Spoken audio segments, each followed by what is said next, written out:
Trajectoire et origine est une enquête de l'INED, l'Institut national d'études démographiques, et de l'INSEE, l'Institut national de la statistique et des études économiques. C'est une enquête de la recherche et de la statistique publique qui étudie la diversité des populations en France et la situation des personnes d'origine immigrée. L'enquête, dont la collecte est en 2019 et 2020, est une réplication de la première enquête Trajectoire et origine qui avait été réalisée en 2008 et 2009. Sa réédition, 10 ans donc après la première enquête, est très attendue. En effet, il est important d'alimenter le débat public en données objectives sur ces thèmes importants que sont l'immigration et la diversité des populations en France. Pour décrire la diversité des populations, l'enquête Trajectoire et origine 2 s'intéresse à la fois aux immigrés, à leurs enfants, mais aussi aux personnes qui sont françaises depuis 2 générations ou plus. C'est eux qu'on a appelé la population majoritaire. Autrement dit, pour l'enquête, tout le monde compte et tout le monde est inclus. L'enquête Trajectoire et origine 2 est une enquête ambitieuse pour plusieurs raisons.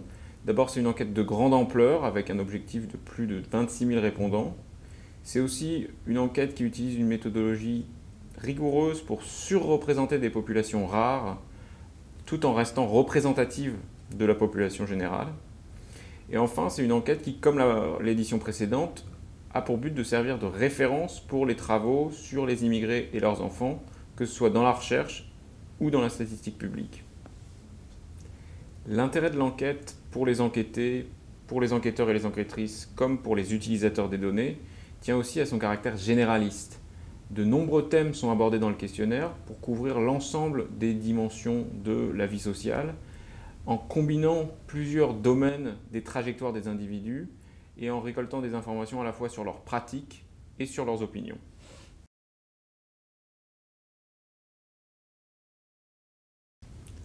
Le but de l'enquête Trajectoire et origine 2, c'est de fournir des informations fiables sur des questions importantes que sont l'intégration, les inégalités selon l'origine et les discriminations dans la société française. Ces questions sont centrales dans une société qui est aujourd'hui diverse et multiculturelle. Or, les informations robustes et actualisées sur ces questions manquent. Les immigrés et leurs enfants, quand ils sont identifiés dans les enquêtes de la statistique publique, constituent souvent des échantillons trop petits pour pouvoir établir des analyses détaillées selon l'origine.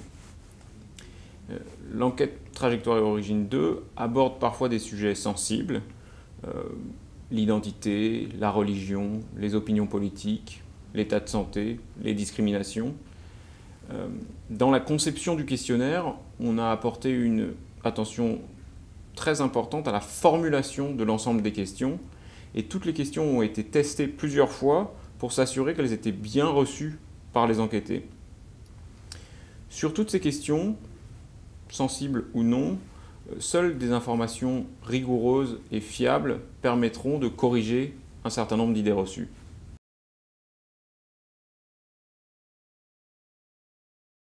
L'enquête TO2 s'adresse à toutes les personnes résidentes en France métropolitaine âgées de 18 à 59 ans, quelle que soit leur situation familiale, professionnelle et notamment quelles que soient leurs origines. L'objectif de cette enquête est de produire des statistiques sur l'ensemble de la population, mais également sur des sous-groupes spécifiques des populations mal connues, à savoir les immigrés et leurs enfants, les descendants d'immigrés, les domiens et leurs enfants, mais aussi les enfants de Français nés à l'étranger, par exemple les enfants de rapatriés d'Algérie. Pour cela, l'échantillon couvre une grande diversité des origines des personnes, ce qui va permettre de produire des informations sur ces différentes origines. Par exemple, la première enquête, Trajectoire et origine, a permis de montrer que si des enfants d'immigrés européens avaient une meilleure situation économique et sociale que celle de leurs parents, ce n'était pas le cas des enfants d'immigrés d'autres origines, dont une partie avait une moins bonne situation que celle de leurs parents. Cette deuxième édition de l'enquête comporte un volet nouveau, expérimental, qui s'adresse à des petits enfants d'immigrés pour savoir s'ils rencontrent des difficultés économiques, sociales, voire des discriminations plus importantes que celles de leurs parents, voire de leurs grands-parents, ou au contraire si ces difficultés diminuent au fil des générations.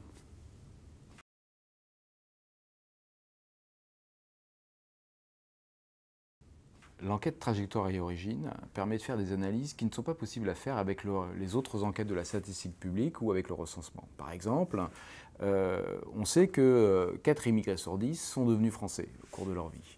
Par contre, on ne sait pas grand-chose sur les doubles nationalités ou les triples nationalités. L'enquête trajectoire et origine pose des questions sur ces doubles nationalités. Et on sait maintenant que 5% de la population française a une double nationalité, mais évidemment, c'est beaucoup plus élevé pour les immigrés, 19% d'entre eux, ou pour les descendants d'immigrés, qui sont près d'un quart à avoir une double nationalité. Donc on va donc augmenter les doubles nationalités par rapport à des enquêtes antérieures qu'on a pu faire en 1992. Mais ces multiples nationalités, ces triples ou doubles nationalités, se traduisent également par des sentiments d'appartenance qui sont multiples. Et on a également dans l'enquête posé des questions sur le sentiment d'être français. La question de l'identité nationale est devenue une question très forte dans les débats de société ces dernières années. Grâce à l'enquête, on sait que en fait, les immigrés et les descendants d'immigrés ont un sentiment d'appartenance français assez élevé et assez proche en fait, de la moyenne de la population majoritaire, avec des variations selon les origines. Cependant, le fait de se sentir français n'est pas contradictoire avec le fait d'avoir une appartenance nationale avec son pays d'origine quand on est immigré ou avec le pays d'origine de ses parents quand on est descendant d'immigrés.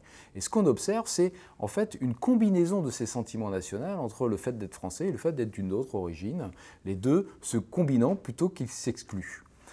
Cette multiplicité d'appartenance, qui est devenue la norme pour une grande partie des immigrés et des descendants d'immigrés, ne veut cependant pas dire qu'ils sont vraiment vus comme des Français. On a rajouté une question qui est « Est-ce que vous pensez que vous êtes vu comme un Français ?» Et là, on s'aperçoit qu'un grand nombre d'immigrés et de descendants d'immigrés qui sont de nationalité française ne pensent pas être vus comme des Français. Par exemple, 43% des descendants d'immigrés du Maghreb disent « On ne me voit pas comme un Français ».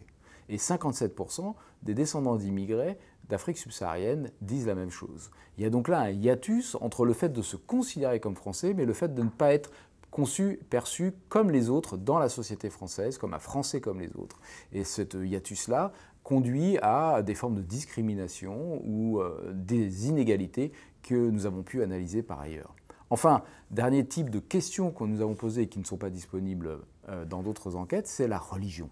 On sait peu de choses sur la religion en France, elle n'est pas posée comme question dans le recensement, elle n'est rarement posée dans les enquêtes de la statistique publique. Grâce à l'enquête, on sait maintenant que 44% de la population se dit sans religion, 45% se dit de religion chrétienne, catholique, orthodoxe ou protestante, et 8% se dit musulmane, avec les dernières religions, judaïsme et bouddhisme par exemple, étant beaucoup plus limitées.